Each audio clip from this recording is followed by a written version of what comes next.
जो होता वही है जो गुरु जी की इच्छा होती है। तो मैं यही सोचता हूँ कि आज भी वही होगा जो गुरु जी की इच्छा है। तो सबसे बड़ी विचित्र बात या जो सबसे पहला जो सबक मैंने सीखा कि आप गुरु जी के दरबार में तब तक नहीं पहुंच सकते जब तक उनकी इच्छा न हो। और इसका पहला जो मेरा तजुर्बा है वो ये है कि जब मैं जालंधर में यूनिट कमांड कर रहा था तो किन्हीं कारणों से या मेरी आदतों की वजह से मुझे ये लगा कि मुझे अब फौज छोड़ देनी चाहिए।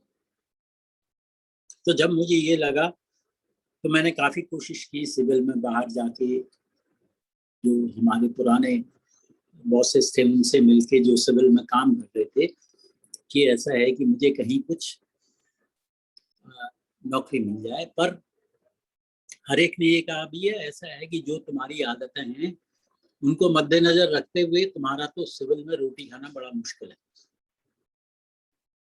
तो निराश होके मैं आया था। उससे पहले मेरे घर पर कर्नल नायडू आए थे, जो कि मेरे साथ ही यूनिट कमांड कर रहे थे उधमपुर ना। हाँ, उधमपुर। तो उनको कुछ प्रॉब्लम थी तो वो मेरे वहाँ आए, उन्होंने मेरे से पता करवाया गुरुजी स्टेशन में है या नहीं है। मैंने भी पता कर लिया और उनको खबर दे दी। तो वो आए गुरुजी के दर्शन करने और मेरे साथ ही रहे। उन्होंने मेरे से कहा चल गुरुजी के पास चलते हैं। मैंने कहा यार मैं बाबा लोगों के पास नहीं जाता, ऐसा है तुम जाओ। तो उसने काफी मेरे ऊपर इंसिस्ट किया पर मैं गया नहीं। बहरहाल वो गुरुजी के पास गया और उसकी सारी प्रॉब्लम सॉल्व हो गई। उसको कोई तकलीफ नहीं हुई और बहुत काफी मेजर प्रॉब्लम थी एडमिनिस्ट्रेशन में जिसकी वजह से उसे परेशानी थी, वो सब एक एक करके ठीक हो। अब क्या हुआ कि मैंने जब ये काफी चक्कर लगाए सिविल में नौकरी ढूंढने के लिए, कुछ नहीं हुआ। तो अब मुझे ये वाकया याद आया और मुझे तब गुरुजी की याद आई, मुझे गुरुजी के पास जाना चाहिए। और मैंने 3-4 कोशिश की जालंधर मंदिर में जाने की, पर मैं गुरुजी से मिल नहीं पाया, वो वहाँ मौजूद ही नहीं। और हर बार जाता था वो कहते गुरुजी हैं नहीं। इसी तरह 1-2-3 महीने निकल गए। उसके बाद फगवाड़ा में कोई एक्सरसाइज चल रही थी, वहां से मैंने बंक मार के मैं गुरुजी के पास आया और उस दिन मेरे लिए गुरुजी का गेट जो है वो खुल गया। गेट खुल गया और जो दिमाग में बात घूम रही थी, नौकरी छोड़नी है, क्या करूं क्या करूं, ये सब उधेड़ बुन चल रही थी जब मैं रास्ते में था। और जैसे ही मैं गुरुजी के दरबार यानी कि 300 डिफेंस कॉलोनी जालंधर में था गुरुजी का दरबार, तो वहां जब गया तो जैसे ही मैंने कदम रखा अंदर तो मेरा दिमाग बिल्कुल ब्लैंक हो गया। मेरे दिमाग में कोई थॉट ही नहीं था। गुरुजी ने अंदर बुलाया, अपने कमरे में बैठाया और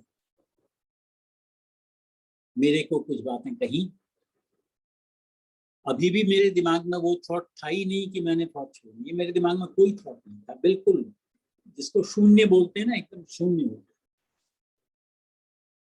उसके बाद गुरुजी ने मुझे इनिशिएट किया और मुझे 1 गिलास अंगूर का रस अपने हाथ से दिया, वो मैंने पिया।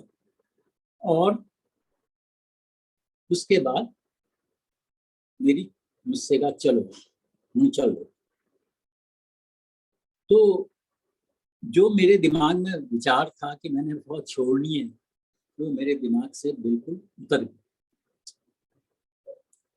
और इसके बाद गुरुजी की खिंच ऐसी थी कि मैं पहले तो मैं हफ्ते में 1 दिन जाया करता था, फिर हफ्ते में 2 दिन शुरू हो गया, फिर हफ्ते में 3 दिन, और फिर तकरीबन रोज ही गुरुजी के दरबार में पहुंच जाते थे। ये उनकी आज्ञा थी, ये उन्होंने आज्ञा दी हुई थी। और अब दिमाग में क्या ख्याल आया कि रोज हम गुरुजी के दरबार में जाते हैं और वहाँ खाना खाते हैं। तो ये विचार जब दिमाग में आया तो घर में खाना खा के 10 बजे रात को हम गुरुजी के दरबार को चले। जब गेट में पहुंचे तो वहां पे क्या हुआ कि गुरुजी एक थाली में ढेर सारी चपाती और सब्जी और दाल लेके उन्होंने अपने हाथ से दिए और गुरुजी ने कहा, अंकल लंगर छको। अब यहाँ पे एक बहुत बड़ा लेसन जो हमको मिला कि जिसको हम खाना समझते थे वो तो लंगर है। खाने को खाया जाता है और लंगर को छका जाता है। तो गुरुजी ने कहा, लंगर छको। छक्को का मतलब क्या होता है, जो मैं समझ पाया कि जब आप लंगर छकते हो तो वो आपको तृप्त करता है। किसी चीज को जब आप छकते हो वो आपको तृप्त करता है। तो लंगर को छका जाता है, खाना की तरह नहीं खाया जाता है। फिर उसमें कोई चीज ये नहीं होती कि मुझे कद्दू अच्छा नहीं लगता, या मुझे बैगन अच्छा नहीं लगता, या मुझे मादी दाल अच्छी नहीं लगती। क्योंकि फिर वो जो लंगर है वो कद्दू की सब्जी नहीं है, वो प्रसाद है। वो बैगन की सब्जी नहीं है, वो प्रसाद है। वो मादी दाल नहीं है, वो प्रसाद है। और जो चपाती आपको मिल रही है वो प्रसाद है, इसीलिए उसको प्रसाद कहा जाता है, प्रसादा कहा जाता है। तो ये एक बहुत बड़ा सबक था जो मैंने सीखा, जो मुझे गुरुजी ने कम्युनिकेट किया। गुरुजी ने कहा नहीं, पर कम्युनिकेशन गुरुजी का ऐसे ही होता था। उनका वो जो कम्युनिकेट करते थे, सवाल ये है कि वो आपका रिसेप्टर अगर काम कर रहा है तो वो आपको कम्युनिकेट हो जाएगा। अगर आपका रिसेप्टर काम नहीं कर रहा है तो कम्युनिकेशन नहीं होगा। उसके बाद गुरुजी की ऐसी कृपा रही कि गुरुजी अक्सर हमारे जलंधर घर में आ जाया करते थे।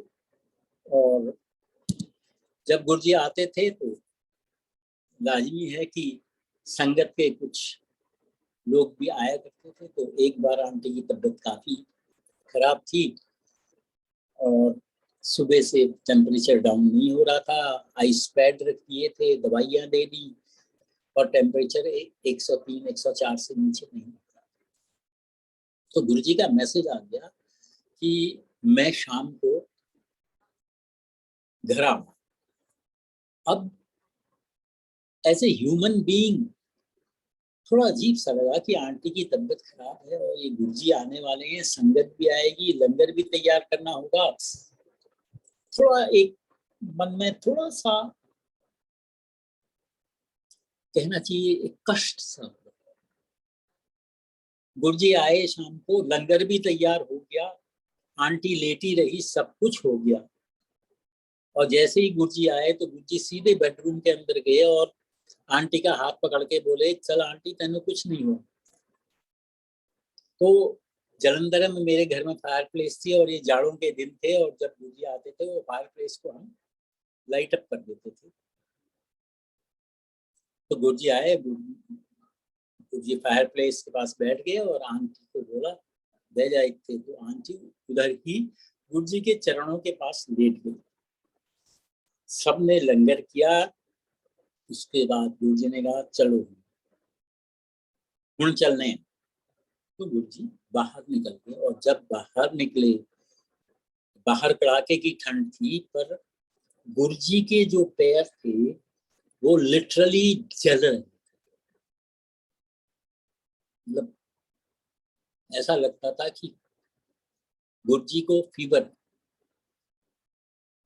तो गुरुजी तो चले गए और हम अंदर आए तो आंटी का फीवर नॉर्मल हो गया। तो यहाँ से ये सबक सीख हमने ली कि संगत का कष्ट गुरुजी अपने ऊपर ले लेते हैं। और ऐसे कई दृष्टांत हैं जिसमें गुरुजी ने संगत, कोई कहीं भी, ये तो दुनिया भर में था, अगर कोई लंदन में बीमार हो रहा तो गुरुजी कहते थे मैं औखा हूं, और हमारे समझ में नहीं आता था गुरुजी क्यों कह रहे मैं औखा। और ये समझ में आता था बड़ी देर के बाद, जब पता लगता था कि फला फला बीमार हो गया था, तो गुरुजी ने उसे दर्शन दिए, वो ठीक हो गया। स्वप्न में दर्शन दिए या जैसे भी दर्शन। तो ये गुरुजी की महिमा है, क्योंकि इसको अगर आप कोरिलेट करें, जब समुद्र मंथन हुआ था तो उस समय इतना काल स्वरूपी जहर जो था वो निकल रहा था, और उससे सब त्रसित हो रहे थे, क्योंकि अमृत भी निकलना था और देवता अमृत चाहते थे। तो भगवान शंकर ने उस समय क्या किया था, उस जहर को अपने अंदर ले लिया था और उसको अपने गले में रोक लिया। इससे वो नीलकंठ कहलाया।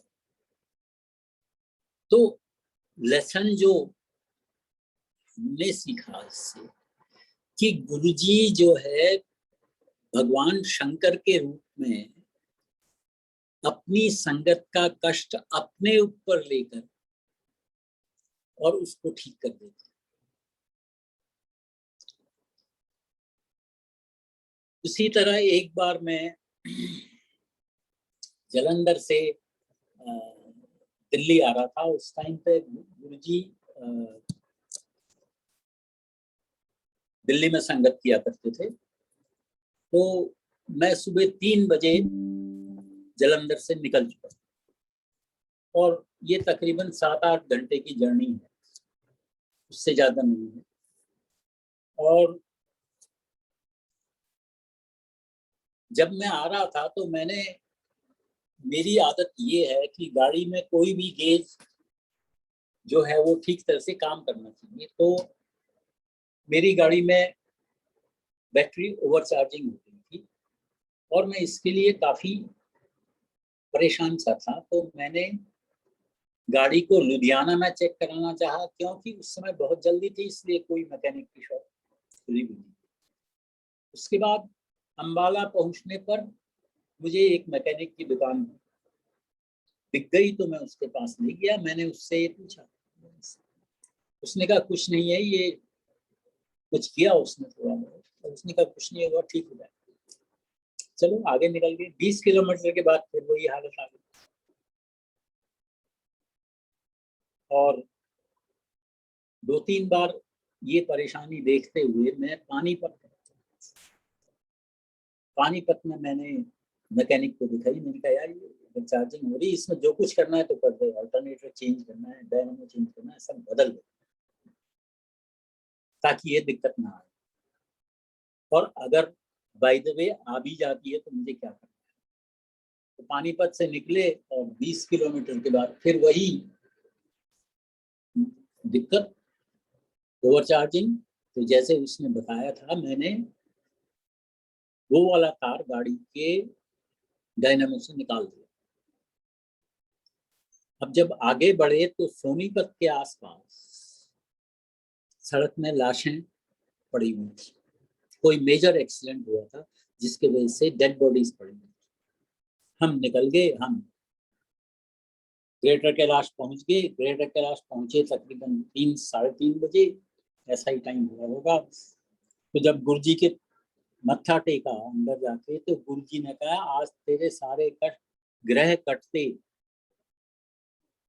तो जो मैं इससे समझा हूं कि गुरुजी की दृष्टि हमेशा आपके ऊपर है, और वो आपको आने वाले कष्ट से या आने वाले तकलीफ से बाहर निकाल लेते हैं। पर उनके तरीके क्या हैं, तरीके गुरु जानता है। और ऐसे कई कई वाकयात हैं जिनमें गुरुजी ने कष्ट को देखते हुए कैसे चक्कर लगवाए, कैसे ठीक किया और कहाँ ठीक किया। अब मैं उसका तो विस्तृत वर्णन कर नहीं सकता, क्योंकि समय की भी सीमा है। तो इसलिए मैं इतना ही कह सकता हूँ कि गुरुजी प्रेजेंट, पास्ट और फ्यूचर सबको देखते हुए जो आपको ग्रांट करते हैं।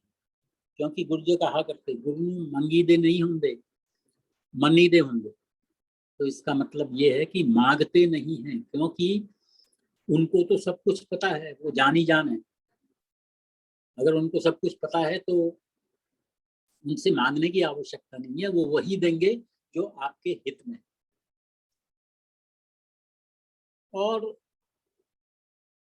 एक और मैं सोचता हूँ जो मुझे बताना चाहिए कि जीके मंदिर में मैं और मेरा बेटा जब हम आए थे यहाँ दिल्ली से जालंधर जीके मंदिर में, तो मैं और मेरा बेटा तो नितिन, हम तो मंदिर में ही हमको रुकने का आदेश हुआ।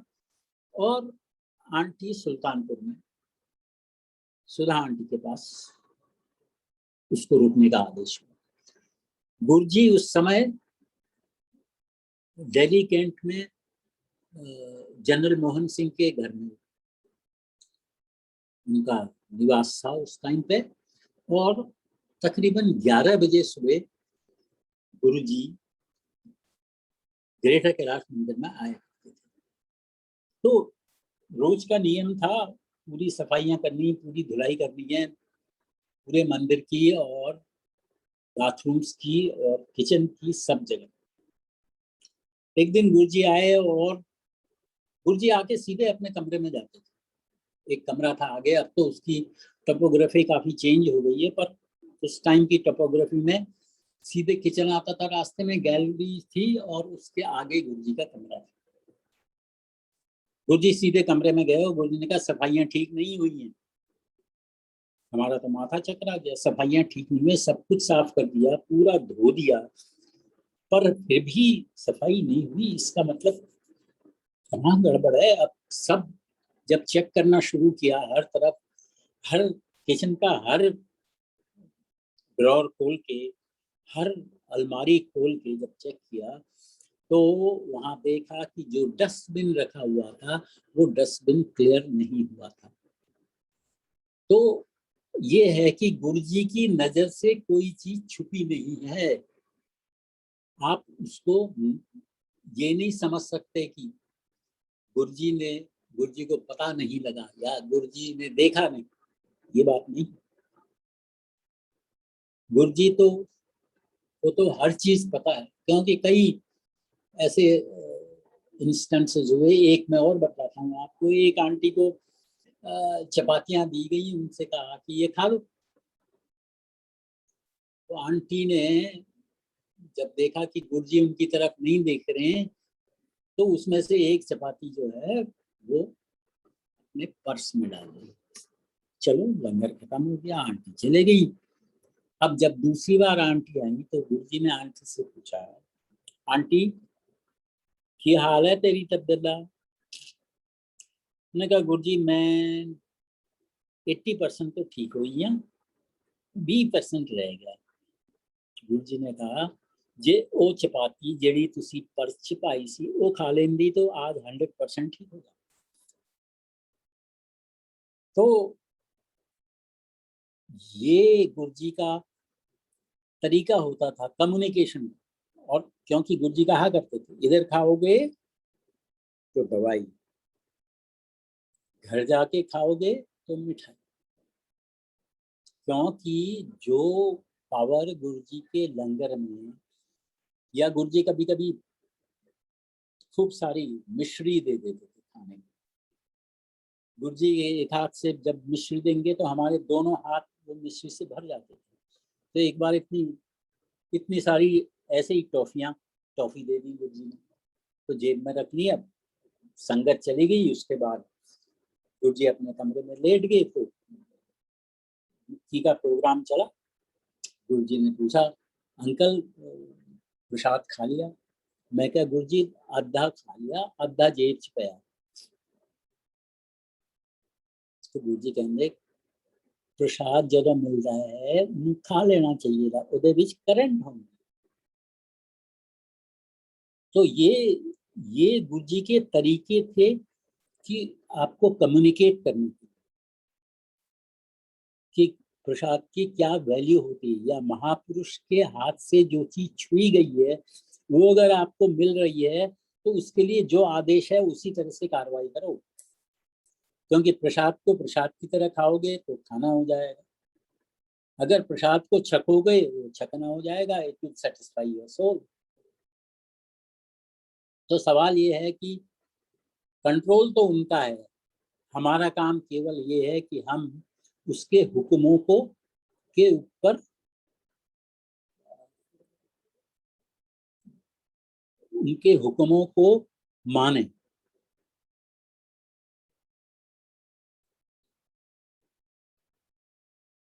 अब गुरुजी की फ्रेग्रेंस, अब ये जरूरी नहीं था कि गुरुजी को आप छुओ तभी आपके ऊपर फ्रेग्रेंस आए। क्योंकि ऐसा होता था कि जब गुरुजी के दरबार से जाके घर जाता था तो आंटी कहती थी कि आपके बदन से गुरुजी की खुशबू आ रही है। तो वो क्या था? वो गुरुजी का ऑरा इफेक्ट था। क्योंकि जब आप कॉन्ग्रीगेशन में बैठे हो गुरुजी के, तो वहाँ इतनी इंटेंस ऑरा होती है कि अगर आप सही रिसिपिएंट हो, अगर आप उनकी मौजूदगी में मौजूद हो, तो उस मौजूदगी का असर ये होता है कि वो ऑरा आपके अंदर प्रतिष्ठित हो जाती है। उस ऑरा से आपके उसमें से भी खुशबू आती है। उसी के संदर्भ में एक बार ऐसा हुआ, मेरी पोस्टिंग आ गई थी जलंधर से और मेरे ब्रदर इन लॉ की डेथ हो गई थी नोएडा में। तो हम वहाँ से चले और गुरुजी के हुक्म के अनुसार हम रात को गोविंदगढ़ में रुके, जहाँ ग्रेवाल अंकल का घर था। क्योंकि गुरुजी का हुक्म था रात की उठे रख के सवेरे चले हैं। तो 10 बजे रात को छुट्टी मिली थी। उस दिन मुझे गुरुजी के चरण छूने का भी टाइम नहीं मिला। बहरहाल हम पहुंच गए वहां पे गोविंदगढ़, वहां कपड़े बदली किए और दूसरे दिन सुबह पराठे लस्सी खा के दिल्ली को चल पड़े। अब क्या हुआ कि यहाँ से पहुंचने के बाद आंटी तो मेरी सिस्टर के घर में चली गई, क्योंकि वहाँ ब्रदर इन लॉ की डेथ हुई थी। और मैं अपनी यूनिट यानी कि एनएसजी की यूनिट ज्वाइन करने पालम चला गया। वो जो सूटकेस था वो वैसे ही पड़ा रहा। मैंने ड्यूटी ज्वाइन की, उसके बाद मैंने छुट्टी ली, क्योंकि 12वां हरिद्वार में था मेरे ब्रदर इन लॉ का, वो अटेंड करना था। वो अटेंड करके 12वां अटेंड करके मैं जलंधर आ गया। जलंधर में गुरुजी के वहाँ गुरुजी के दर्शन करके 2-3 दिन गुरुजी के दरबार में निकाल के फिर हम वापस दिल्ली को आए। तो इसमें आप समझिए तकरीबन 15-20 दिन लग गए। अब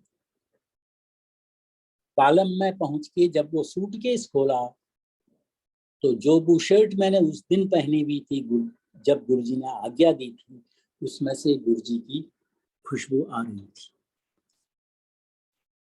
अब ये क्या था? अब इसको समझने के लिए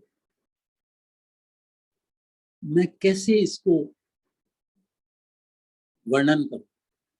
ये था कि गुरुजी, जो मैंने पहले बात कही थी कि गुरुजी की इतनी इंटेंस ऑरा थी, और जब हम गुरुजी के दरबार में बैठे थे, उस ऑरा से का प्रभाव ये था कि हमारे कपड़ों से भी गुरुजी की खुशबू आ रही थी।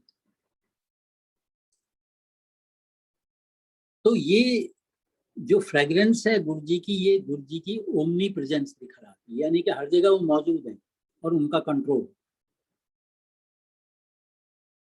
तो ये गुरुजी के तरीके थे। गुरुजी का कम्युनिकेशन क्या था? अक्सर क्या होता था, 4 लोगों को एक साथ लंगर करने का हुक्म था,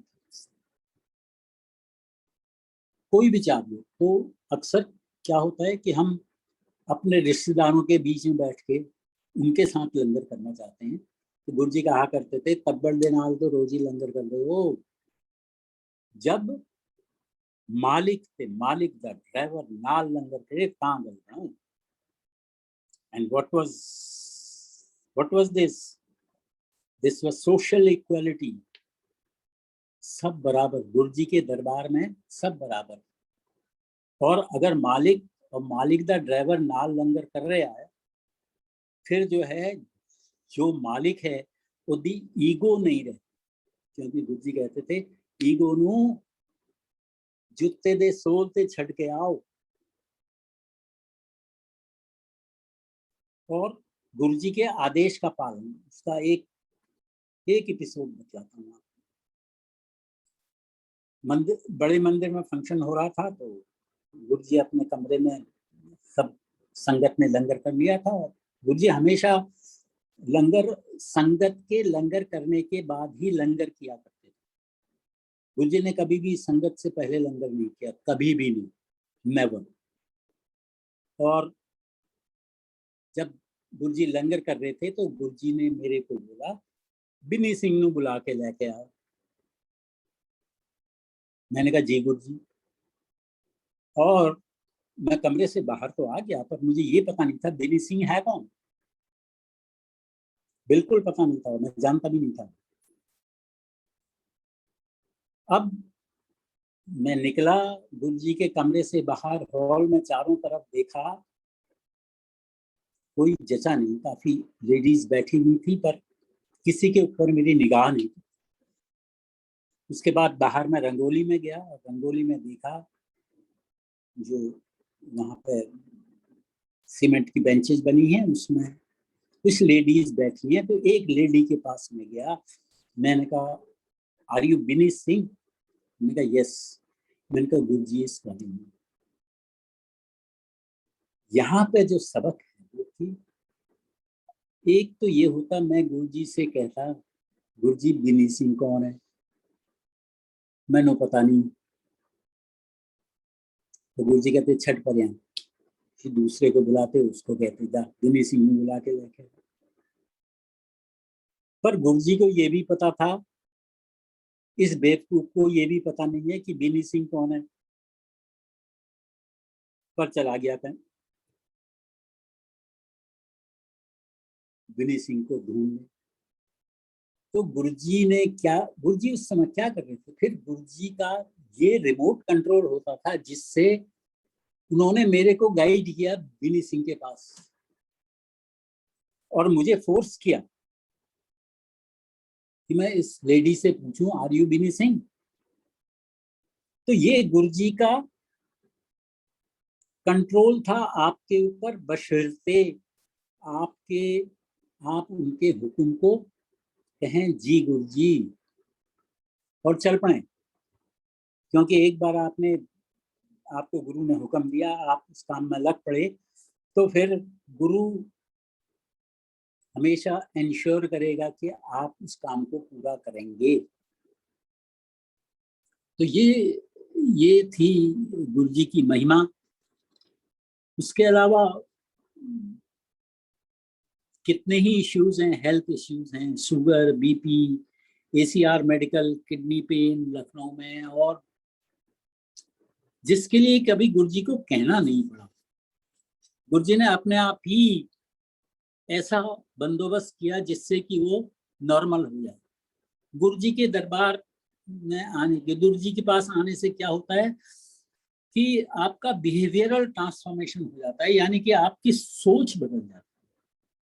अब वो सोच कैसे बदलती है?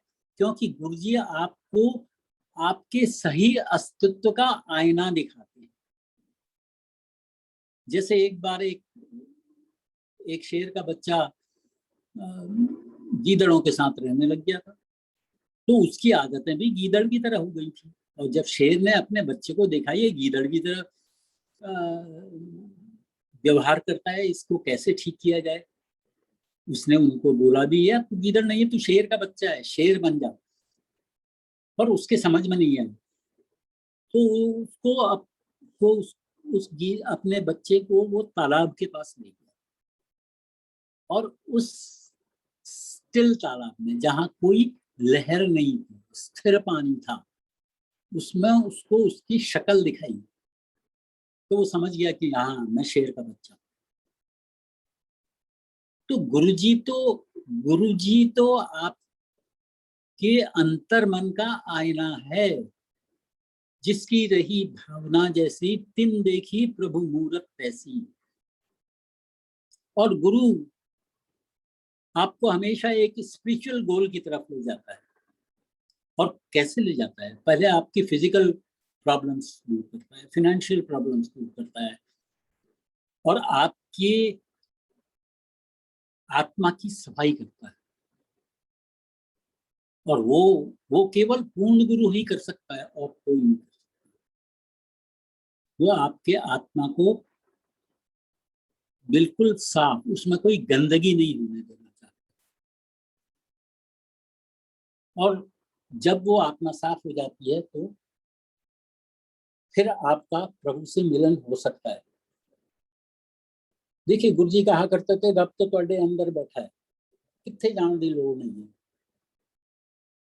और आपने अगर कभी नोटिस किया हो, जिन्होंने गुरुजी के दर्शन किए हैं, कि गुरुजी हमेशा जब आपने मत्था टेका तो गुरुजी की नमस्कार मुद्रा हो। और मैं इसका सिग्निफिकेंस क्या समझता हूँ कि वो आपके अंदर बैठे हुए परमात्मा को नमन करते थे। यद्यपि वो खुद परमात्मा थे,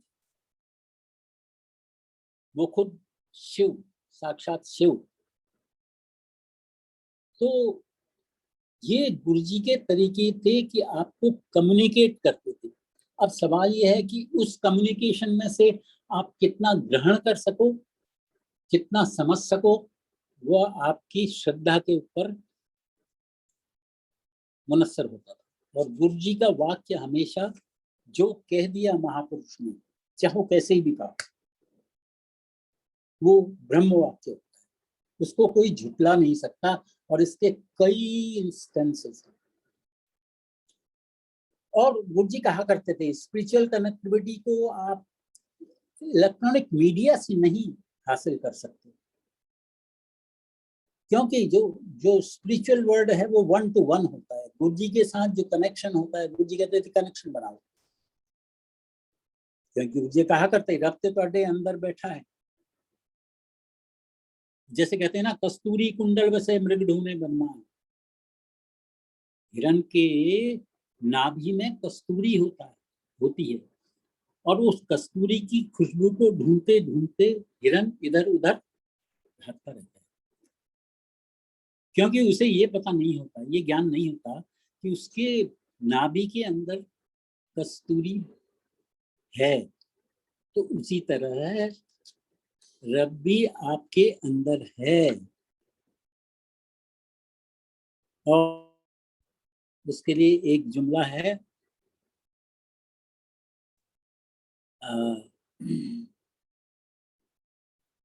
अभी समझ याद नहीं आ रहा है, देखिए अगर याद आ गया तो थोड़ी देर में बता दूंगा।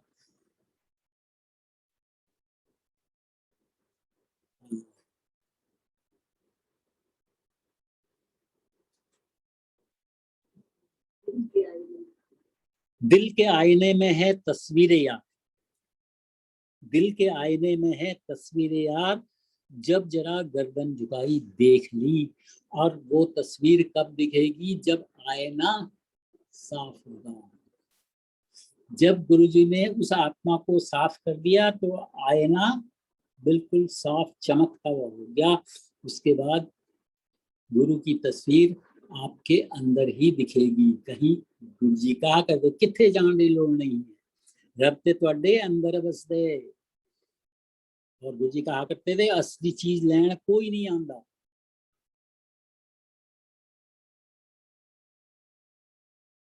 लास्ट में मैं केवल इतना ही कहूंगा, मेरे ख्याल से आज के लिए इतना काफी है। गुरुजी कहा करते थे ये श्लोक, इसकी भी जो श्लोक की कहानी है फिर कभी बताएंगे। तो ये शिव महिमा स्तोत्र का एक श्लोक है। असत गिरि समम स्यात् तज्जलम सिंधु पात्रे सुरतरुवर शाखा लेखनी पुत्र मुर्वी लिखिति यदि गृहीत्वा शारदा सर्वकालम तदपि तव गुणानामीश पारम न याति। इसका मतलब मोटे तौर पर जो मतलब है कि सुमेरु पर्वत की शाही बना दी जाए, असति गिरि समम स्यात् तज्जलम, इतनी सारी शाही को समुद्र में घोल दिया जाए, तज्जलम सिंधु पात्रे सुरु तरवर शाखा, जितने पेड़ पौधे हैं उनकी कलमें बना दी जाएं, सुरु तरवर शाखा लेखनी पुत्र मरवी, जमीन से लेके आसमान तक कागज हो, पुत्र मरवी लिखिति यदि गृहीत्वा, और शारदा यानी कि सरस्वती लिखिति यदि गृहीत्वा शारदा सर्वकालम, पूरे काल तक शारदा लिखती रहे। हे प्रभु तेरे गुणों का वर्णन फिर भी खत्म नहीं हो सकता। बेशक स्याही खत्म हो जाए, बेशक कलमें खत्म हो जाए, कागज खत्म हो जाए, पर तेरे गुणों का अंत नहीं होता। जय गुरु जी, जय जय गुरु जी। मेरे ख्याल से आज इतना ही। Thank you aunty. जय